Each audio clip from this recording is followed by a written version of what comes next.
Hi, guys. Welcome to the Marketing Rizz Podcast. I'm your host, Crispino, and for today's episode, we have with us Mathew Passy. Mathew has been podcasting for 18 years now and is a true veteran in the space. In this episode with Mathew, we are going to talk about what it takes to build a successful podcast for your business and learn from him the ins and outs of the podcasting world. So, welcome to the show, Mathew. It is great to have you here with us. Thank you so much for having me. It is great to be here. Thank you so much for joining us early in the morning from New Jersey. How is the weather out there today? Still cool. It was supposed to be spring, but we've slid back into winter a little bit. It's crazy, right? That keeps happening all across the world. Even in Vietnam, I was there. It was raining one day. Next day, it's sunny. And even in Bombay right now, it's crazy. Yeah, it seems like what we have is just an increase of extremes in the weather lately. It's either very hot, very cold. It's rarely just mild out these days. Yeah, and also the cycles are changing. Like when it's supposed to be summer, you get spring and then rain. Even Melbourne is the same thing right now. So it's going crazy all over the world. Yeah, totally feel the same way. Awesome. So, Matthew, to begin with, could you start off by telling us a bit about yourself and what you do? Sure. So, like you said, I've been podcasting for 18 years. I was working for a talk radio station in New Jersey in the newsroom, supporting them in our network of stations. Right around that time, the iPhone was launched and podcasts became a part of the iTunes store. And so, like, podcasts that exist before that, but they weren't really easily accessible with the iPhone, and this implementation became something that was definitely going to catch on. So I turned to our boss, the newsroom. I was like, hey, we should have a podcast. And I was basically told if it doesn't cost him anything and he doesn't have to do more work, go for it. So I worked with a couple of folks at the station and we started to repackage our like 5 a.m. newscast as a podcast. After that, I spent about 8 years at the Wall Street Journal working, doing a lot of radio, but then a lot of podcasting with them, launching, hosting, producing shows. I thought I was going to be with them forever, but at the end of 2014, they decided to exit the radio business and just let go of the entire audio department. So 2015 rolls around. I'm trying to figure out what I'm going to do next. And folks that I used to interview pretty regularly at the Journal were like, we did those podcasts with you and they were kind of helpful. Could you, help us produce some? And I was like, sure, why not? And so I started to produce podcasts on my own, eventually leading to a company called The Podcast Consultant, which was a full-fledged podcast launch and production business as well as consulting, as implied by the name. Ran that for 8 years, sold in 2023 and exited from that. And I thought I was going to kind of get out of podcasting altogether, but I decided to get back in there. And so today I am the director of strategic growth at Produce Your Podcast, which is another podcast production and consulting agency. We work with a lot of business leaders, CEOs, founders, folks like that who don't just want to have a podcast, but want to have a podcast that actually transforms and grows their business and their ability to, generate more leads. I'm also the co-founder of a company called Sweet Recording. We have a content studio here in South Jersey. That's amazing, Matt. So, just to get it clear, so your first job, right from the go, you were into the podcast world. You didn't do anything before that. I mean, so it was a radio job, and I was probably Okay. doing just pure radio for them for like 2 or 3 Got it. years. I had Yeah. heard the word podcasting, but wasn't really doing anything with it. I was not a technical Yeah. person. Like I wasn't that good with computers that I could actually access this content. But then Mm. once I realized that it was easy enough for consumers to access, I was like, well, yeah, why not? Like to me, it was just another distribution channel. Absolutely. That's amazing. You've been in it now for 18 years. You've seen it grow and evolve like over time from back when where maybe we didn't have anything called as AI or just the .com was just like prominent at that time. So how have you seen the podcasting world evolve from back then to now? So, one of the biggest changes that I've seen is obviously podcasting went from being this niche form of medium, this kind of like, too cool for school independent kid who only, the elites or only the nerds were checking out, to now becoming this mainstay of pop culture where it's become something that every level of business and society and entertainment is embracing. And again, that's not to say that everybody has to do a, two people sit down talking head kind of a podcast where like the joke of what podcasting is in pop culture today. But again, just the fact that it makes it so easy to put audio and now video content in people's hands, just like that. is what really I think has transformed this space. And so, again, it's that big shift of this was something that a few people thought was cool to now everybody is finding a way to take advantage of this distribution channel. And then of course the other big thing is the video, right? Like video podcasting has actually been around almost as long as audio podcasting. There were other technical hurdles and bandwidth and cellular data. Like there were other things that made it not as pleasant of an experience. But of course, in more recent years, like video is just becoming a main part of the podcasting experience for everybody. And some people will argue, well, if it's video, it's not about, like, I don't need to get into the kind of semantics. Like, I don't care what you call it, but those are two things that have really transformed. And then of course, just the fact that more are taking it seriously, the amount of money being invested in podcasting by advertising companies, technology companies, media companies, businesses. Like, it always felt kind of like a niche-y thing. And now it does feel like, a bigger, more structurally sound industry that is hopefully going to be around for a long time. But do you think it's getting a bit crowded? Many brands, many people are getting into podcasts. No.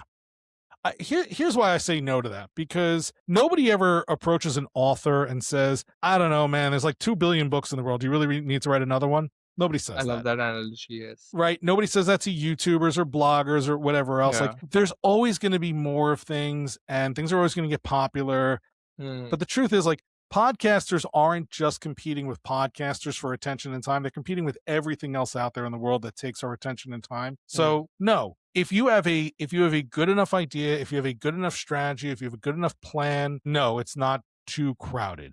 And the other thing is, like, there's a perception that, like, oh, there's like 4 million listed podcasts, but out of those 4 million, only like 500,000 are active, meaning they've produced content like the last 90 days. Yeah. So no, I don't think the space is too crowded. I agree. It's harder. Here's what I will say. It is harder to get noticed if you are doing something mediocre. What do you think of it as a form of brands promoting their products or services well? Like, I've seen a lot of podcasts, I watch a lot of podcasts, and I see a bit of a shout out or a bit of a plug-in where they promote brands in between. And I feel that's great. I watch, so I'll give you an example. I watch a lot of UFC podcasts and I see Manscaped putting in their ads in between those podcasts. And I feel it's great because the audience is engaged. There's a show going on, and in between they have these kind of shout outs for the brands. What's your take on that? I mean, I think it's fantastic. What I love about podcasting is that, one, because people can be so specific in who they're trying to talk to, and the fact that you can't trip and accidentally listen to a podcast you didn't want to listen to. So, like, to your point, if somebody is watching a UFC thing on YouTube or listening to a UFC based podcast, the brands have an idea of who the audience is, right? They kind of know who's interested in UFC. It's like, they know if I put an ad for Manscaped in UFC, like, yeah, I'm most likely talking to a bunch of dudes who, think that they're Romeo. Manscaped. Right. Who think they need, care down there. Right. So, like, it's not a huge stretch of the imagination for any of that to happen. But what I also like about podcasting is that, if you don't want that, there's plenty of places that are like, great, here's the version with ads. It helps support what we're doing. Also, here's a version without ads. If you want to pay a couple extra dollars and make sure you have an ad-free experience, great, you can get that. So, like, it gives us that freedom. What I do caution, though, especially as we're talking to like professionals and CEOs and brands, like, some brands jump in and think like, oh yeah, we can make, we could sell our product in a podcast. And then their podcast is just a giant commercial. It's like, nobody subscribes to a billboard, right? Nobody subscribes to commercials. We endure commercials. We put up with commercials. But if you want to promote your product and service, you have to put out interesting content and then either, yes, use that advertising space to run commercials for your product, or put out content that is so interesting that it makes me think more about your brand and therefore maybe like want to support you. Like, it is a relationship building platform because it's so intimate, because so many people listen to it with one, with like the podcaster's directly in our ear, right? Like the AirPod is shoved all the way in there, right? Like they are literally like licking your brain as they are talking to you essentially. And so it's an amazing ability to build a relationship. And if you do that effectively, you can build trust, you can build community, and then you can say to folks, well, by the way, if you're looking for something like this, now you know us. Maybe you will trust us more to do it. But people who are just like, here's the GMC podcast, and everyone, we're just going to talk about our cars and what makes them amazing. No one wants that.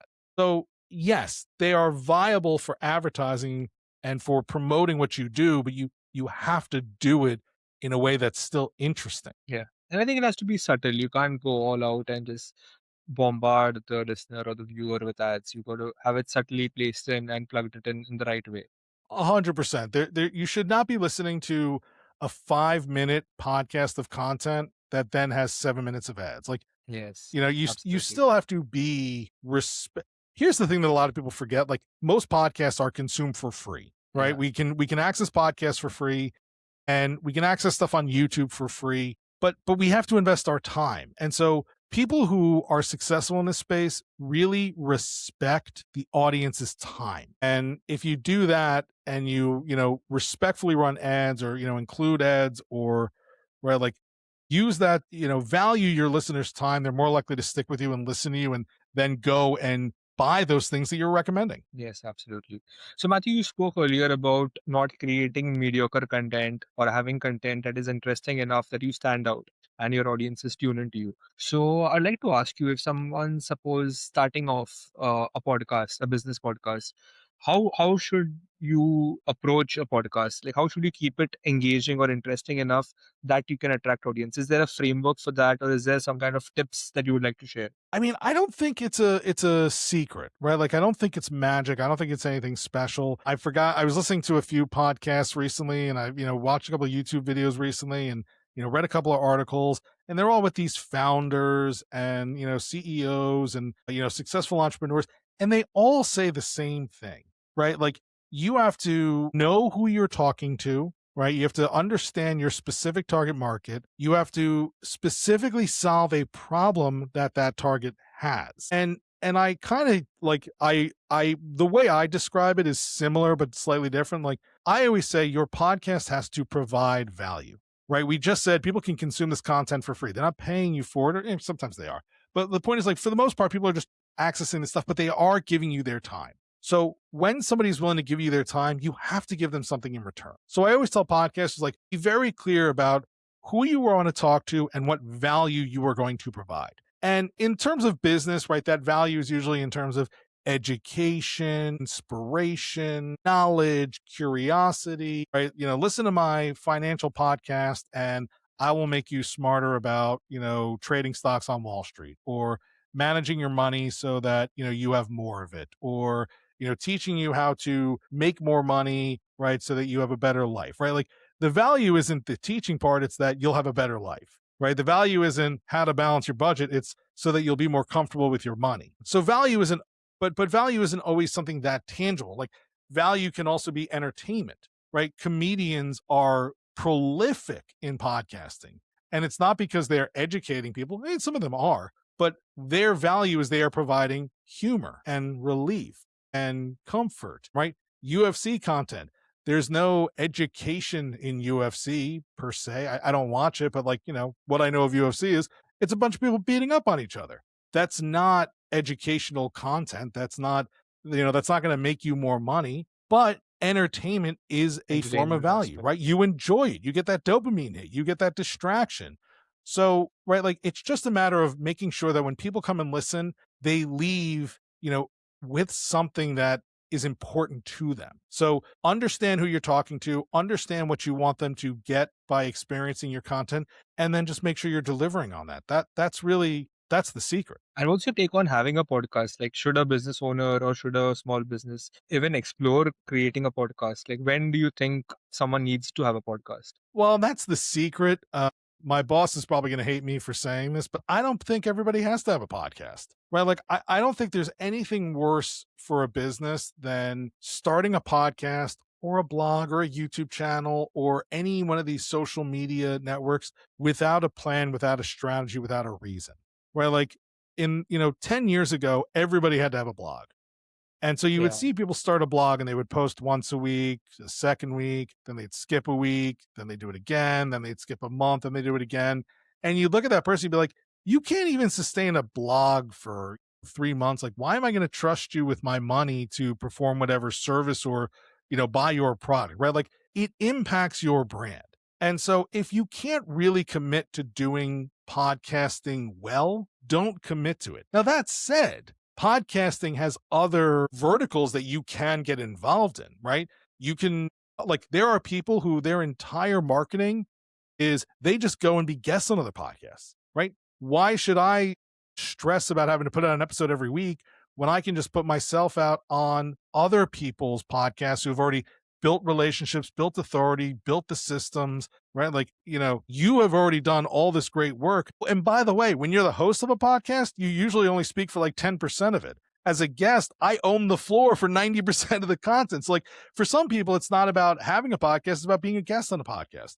For a lot of companies, it's not about having a podcast, it's about putting ads for their product inside a podcast because they know they're reaching people who are engaged and affluent, right? Like, so I think every business should, take a look at podcasting and what it has to offer, even if that doesn't mean they have to host their own podcast. Yes, absolutely. Matthew, so I saw your post on LinkedIn.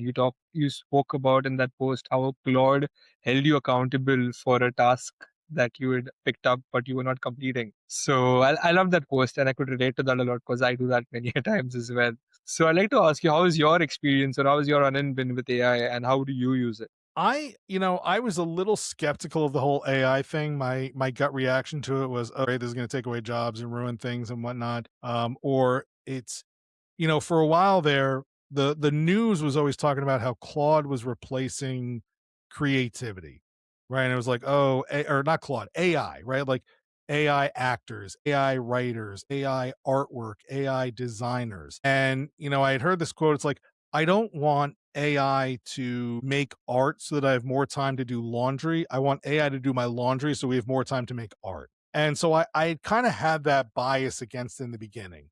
I finally started to use ChatGPT to work and improve my writing. Like, I'm one of those people, I have the blank paper problem, which is if you hand me a blank piece of paper and tell me to write something, I'm going to look at you and like freeze. But if I have an outline or if I've thought, like, it's easier for me to edit, it's easier for me to have like a starting point to work with.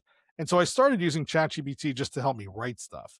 And then I kept hearing people say, really, try Claude, like, whatever. It's just another, I don't know. And then the story came out about Claude and the US Department of Defense and pushing back. I was like, okay, you know what? Everybody's saying good things about them. These guys have shown a little bit of backbone for now, right? Who knows what'll happen in the future? I'll give it a shot. And what I've discovered with Claude in particular is that it's much better at learning who I am and being able to kind of like accommodate and repeat. So I found that it is helping me improve it helped me with improving my writing, right? It helped me with improving creating content and like posting more regularly because I treat tweeting and posting like a blank piece of paper. I look at it and go, like, I have a million thoughts in my head as I'm falling asleep, and then when I go to type it out, it's like, no. But now I'm really starting to understand how Claude can actually be more of almost like an executive assistant. And it also is really good at analysis. And so as we are, trying new things, as we are, launching new initiatives for outreach or for content, I really enjoy the way it analyzes things. And I also enjoy, like, I was working on a website the other day, and there are places when I build websites that I always get stuck and it takes me weeks to get through those spots. And I was like, Claude, what do I do here? And like, it got me through something that would have taken me weeks in an hour. And so I'm just, like, once you find something that gives you back time, you have something useful. And so I'm still very much an amateur and a beginner or a noob, like whatever you want to call it. But I'm starting to understand the potential, not that Claude is going to all of a sudden, hey, here's a podcast from Claude on behalf of Mathew Passy. No, but it's going to help me get through the tasks that make doing things mundane faster and more efficient. Like that's really where I'm starting to land. But wait, is there a stark difference between GPT and Claude? I have found so far, yes. I mean, one of the things that I do find, and like a lot of it is also how you program it. So all of these AI platforms, you have a place where you can be like, this is what I want you to do. This is I want you to treat me. And so my boss at Producer Podcast, her name is Tracy, she gave us this prompt that we've been using. And basically, like, what I've been telling all my AIs is like, don't be easy on, right? Like challenge everything, make it bulletproof. Like don't just tell that's great, Matthew, right? Like every time you write in ChatGPT, it's always like, good call. Yeah. You're the best. And what I was finding very quick with Claude is like, I don't know if that works or no. And so sometimes, like, going back to, the post that I said, I was trying to fix my project management system for another thing that I'm working on. And I was getting stuck, and I'm obsessed with AppSumo, the lifetime deal Yeah. software company. And so I keep getting emails, and finally I was like, hey, Claude, do I just, scrap using this project management system and go buy this other one? And Claude is like, no, like you're just going to run into the same thing there anyway. Shut up, stick with it. Like you'll get through it and it'll be fine. Like we've already done all Okay. this work. Like, and it was interesting to be called out like that, Yeah.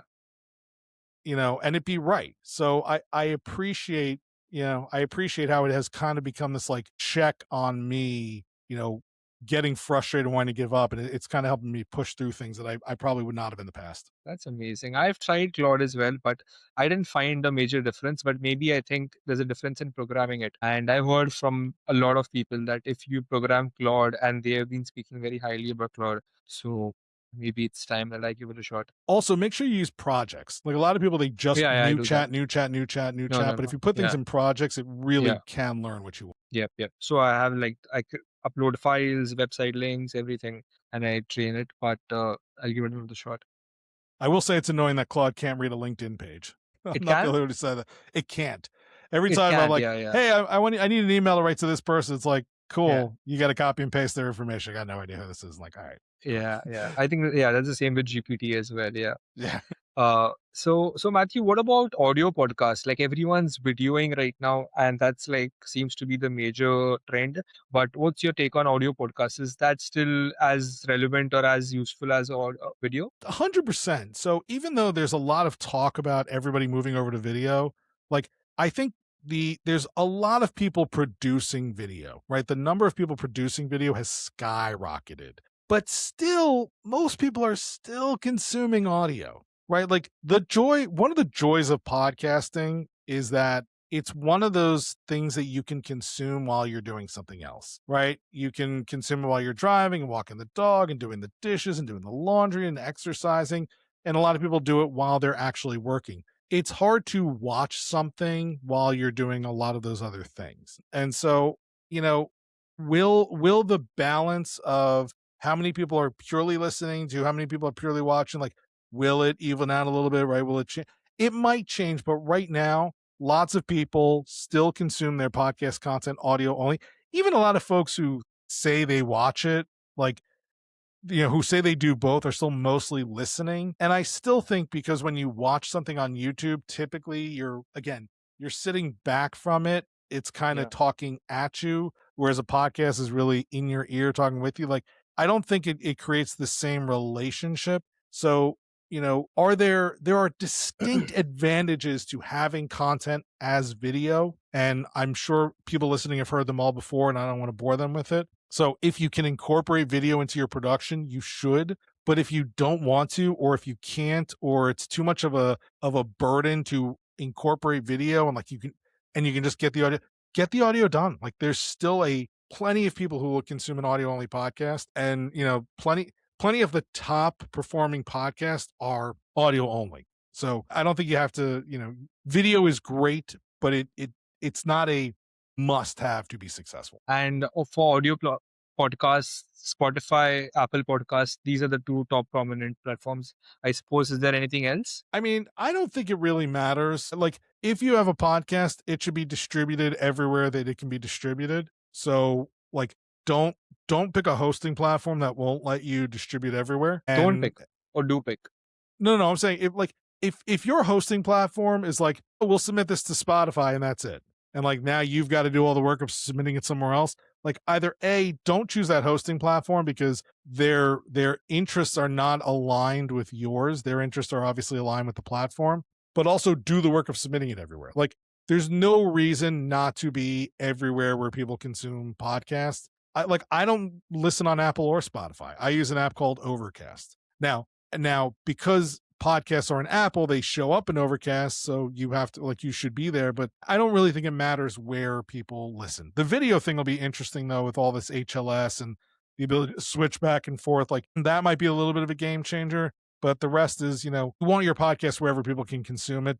There's no reason to limit yourself. Got it. And which is a good hosting platform for audio? My favorite hosting platform is Captivate.fm. They've been around for a while. They are what I love about them is they bring big brand features to independent podcasters. Their platform is thoughtful, it's clean, it's intuitive, and they are always keeping up with what's happening. So, dynamic advertising was a big thing from Megaphone, and it felt like you had to pay like enterprise level pricing, and Captivate unleashed their dynamic advertising platform, and it was available to everybody on the basic plans. And it's like, not only was it available, but they made a really incredible version of what dynamic advertising could be, and kind of raised the bar for everybody else. Dynamic show notes, right? They just got announced, they're going to be part of this HLS thing with Apple. So even though they've been audio up until this point, they're going to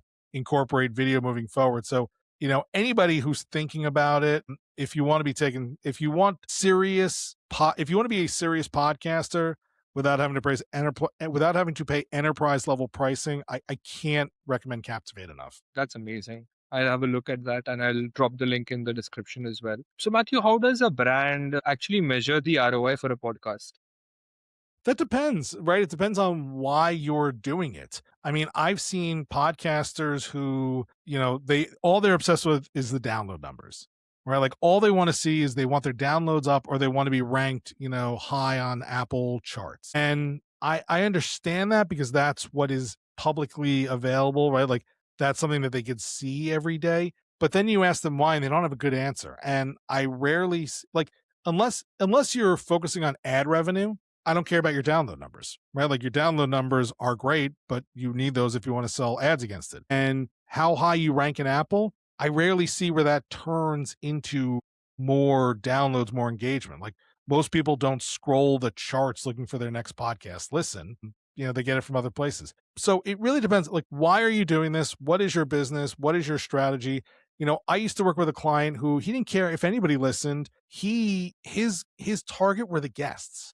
Having a podcast allowed him to reach out to people who eventually turned into either customers or people who referred customers to him. So he didn't care if 5 people listened to the show, because it was the person who came in the studio where he was making his money from. I've seen others who, they have an they're selling a service or a product that, to them, if they make one conversion, is worth $100,000.